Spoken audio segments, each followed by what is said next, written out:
Welcome to K-Catalog. KIIP Level 3 Unit 2 Workbook, page 24, continuation po, nasa ilki or reading part na tayo. Sa instruction, ang sabi, 다음을 읽고 읽은 내용과 같으면 동그라미, 다르면 X 하세요. So, binigyan po tayo ng material, mag-refer daw po tayo dyan para masagot natin kung tama daw po or mali yung 1, 2, and 3 dito sa baba. So, kapag tama, circle, kapag mali, X. So, tingnan natin. Ang title is 나는 외향적인 성격일까? 내성적인 성격일까? Ako ba ay extrovert or introvert? Yun yung ibig sabihin, no?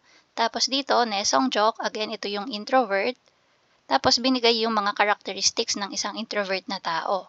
And then, dito naman yung extrovert, yung 외향적. So, tingnan natin, no? Sa introvert, so kapag halimbawa ako ay introvert na tao, sabi, 평소 생각을 깊게 하는 편이다. Ako daw ay malalim na mag-isip na tao. Okay, next. 모르는 사람들과 있을 때는 조용해진다.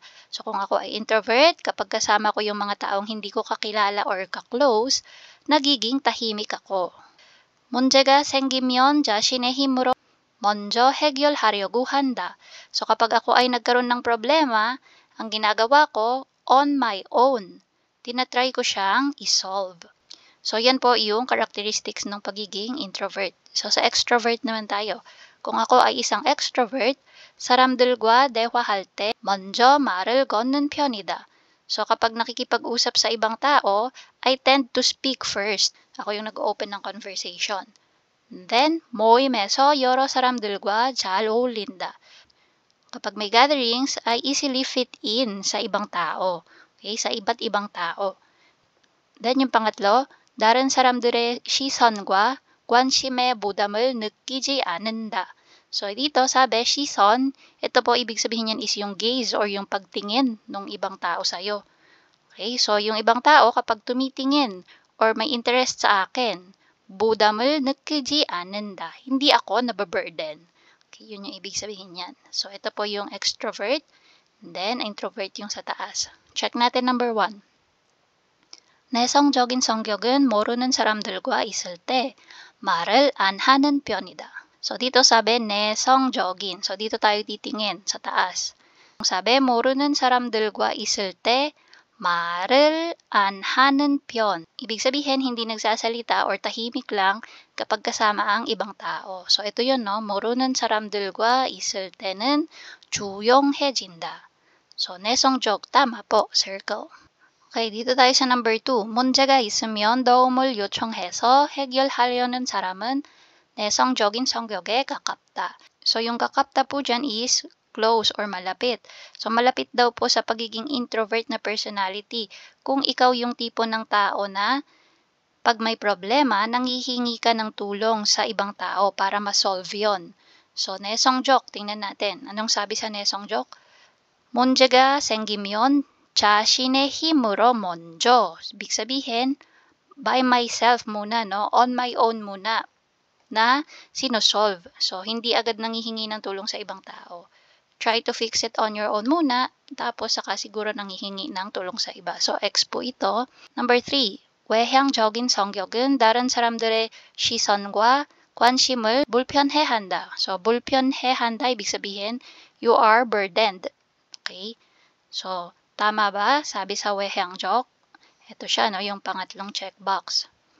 Yan. 다른 사람들의 시선과 관심에 부담을 느끼지 않는다. So, hindi nababurden. Dito, sabi nababurden. So, baligtad. So, X po yung number 3. Okay, so, circle XX yung sagot natin. Now, for item number 2 ng reading natin, binigyan tayo ng passage, basahin natin yan and sagutin yung numbers 1 and 2 sa baba. 사배, 우리는 성격을 이야기할 때 장점과 단점이라는 말을 자주 사용한다. Sabi, kapag pinag-uusapan daw po yung personality, madalas daw po na ginagamit yung mga salitang 장점 and 단점. So, yung 장점, sila po yung positive type. So, pwedeng advantage or strength mo yan. And then, 단점 is yung negative. So, bad traits or yung weakness mo. 예를 들면 겉으로 표현을 잘 안 하는 blank 성격을 단점으로 볼 수도 있지만 신중하고 말을 가볍게 옮기지 않은 모습을 장점으로 생각할 수도 있다. So dito sa second sentence natin, ang gusto pong i-point out dyan is yung bawat personality can be positive or negative. So dito, yung blank natin, yung sagot natin dyan is yung kind ng personality. Anong klaseng personality yung sinasabi dito? So sabi, 겉으로 표현을 잘 안 하는. So sabi, hindi nakakapag-express outwardly ng kanyang sarili no, sa iba. So ano yung personality na yon? So yun daw pong personality na yon can be viewed as 단점 or negative. However, 신중하고 말을 가볍게 옮기지 않는 모습을 장점으로 생각할 수도 있다. Ayan, no? So sabi, however, pwede din daw siyang i-view as advantage, 장점. So in what way? So yung pagiging ganun daw po na personality, pwedeng makita as pagiging maingat, 신중하다, cautious or careful sa mga sinasabi. Yan. So again, ano yung personality na yon?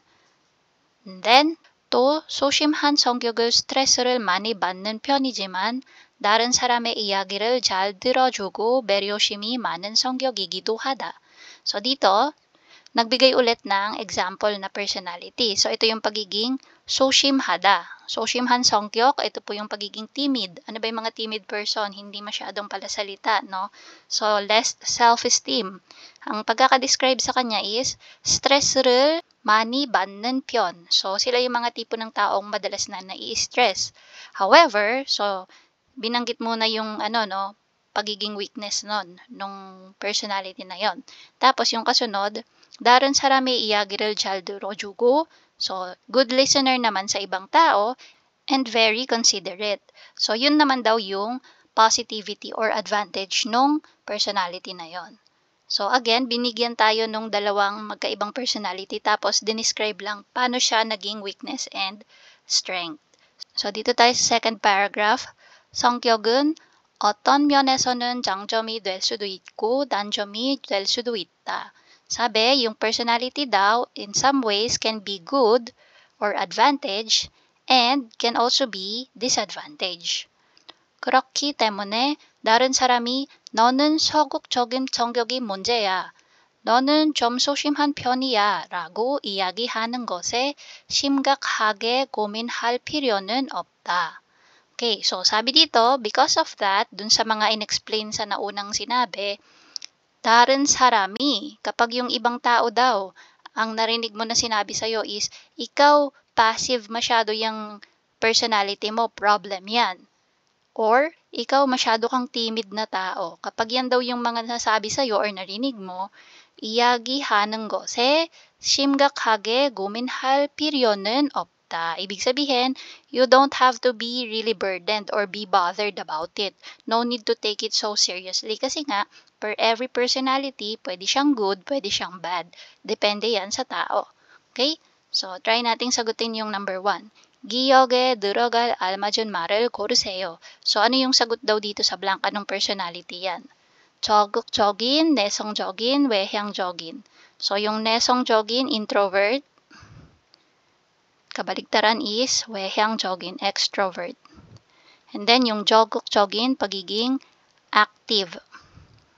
So, yung pinakasagot is number 2. So, sila yung tipo ng mga personality na hindi nakakapag-express outwardly sa ibang tao. Dito tayo sa baba, number 2, sabi, 윗글의 내용과 같은 것을 고르세요. Piliin yung same ang sinasabi based dito sa nabanggit sa passage. Number 1, 소심한 성격은 스트레스를 많이 받기 때문에 좋은 성격이 아니다. Sabi, yung pagiging timid daw na personality dahil nakaka-receive lagi ng stress, hindi daw siya magandang personality.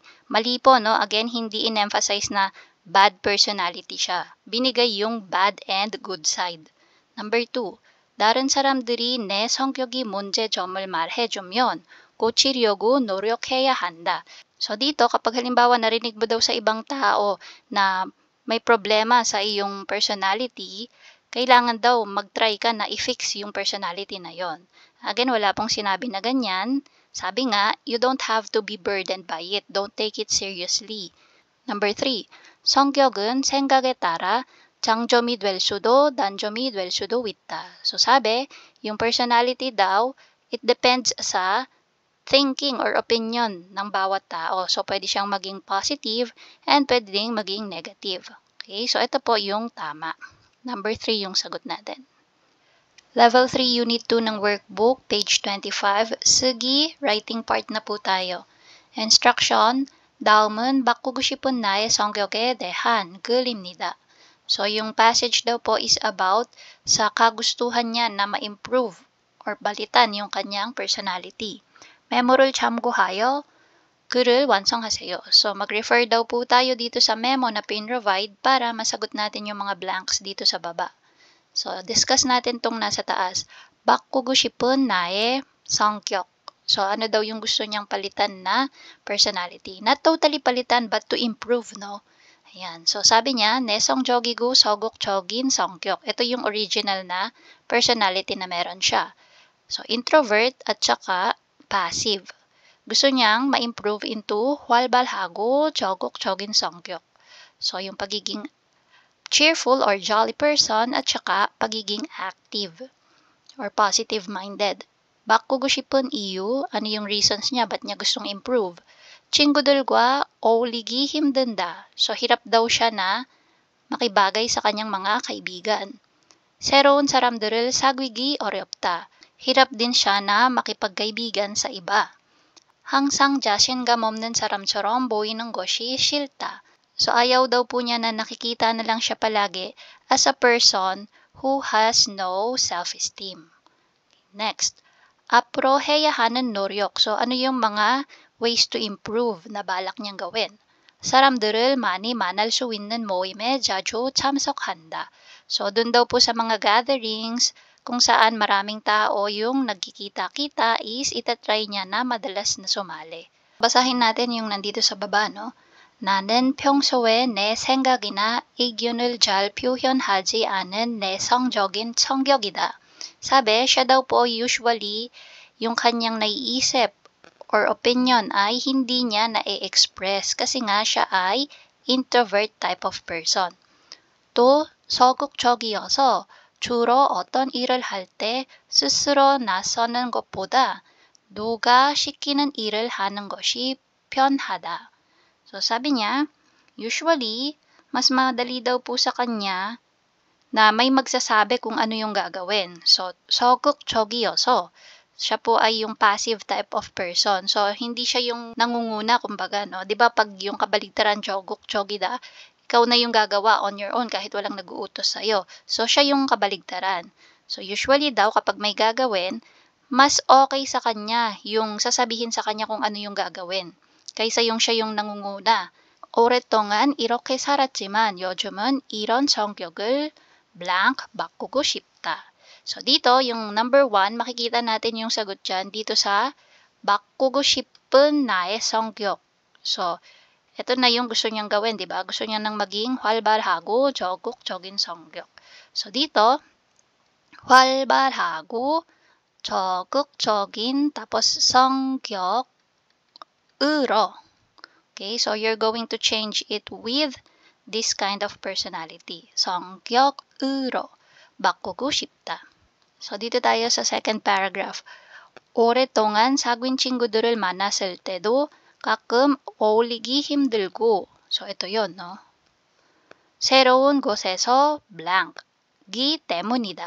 So malamang ito na yan. 새로운 곳에서 새로운, so ito siya, 새로운 곳에서 tapos 사람들을 사귀기 어렵다. So dito 사람들을 tapos yung 사귀기 tapos yung 어렵다 magiging 어렵기 때문이다. Okay? Next, 한국인 친구들을 사귀고 싶은데 내성적이고 소극적인 성격 때문에 더 힘든 것 같다. 특히, tapos ito na yung magiging sagot sa number 3. 항상 자신감 없는 사람처럼 보이는 것이 싫다. So ito yan, no? 것이 싫다. So, 특히 항상 자신감 없는 사람. So, yung boy는 po dito, magiging boy na lang siya. Boy, tas ito na yung kadugtong niya. 보이는 것이 싫다. Okay? So, next. 앞으로. So, yung last, ito na siya. 사람들은 많이 만날 수 있는 모임에 자주 참석한다. So, yung number 4, 앞으로 사람들을 많이 만날 수 있는 모임에 자주, tapos yung 참석한다, magiging 참석해서.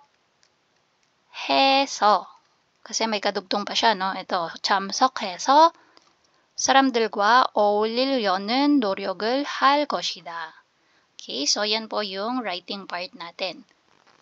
And that's it. If you find this video helpful, please hit the like, share, and subscribe button. So I still hope to see you in the upcoming videos, and again, thanks for watching.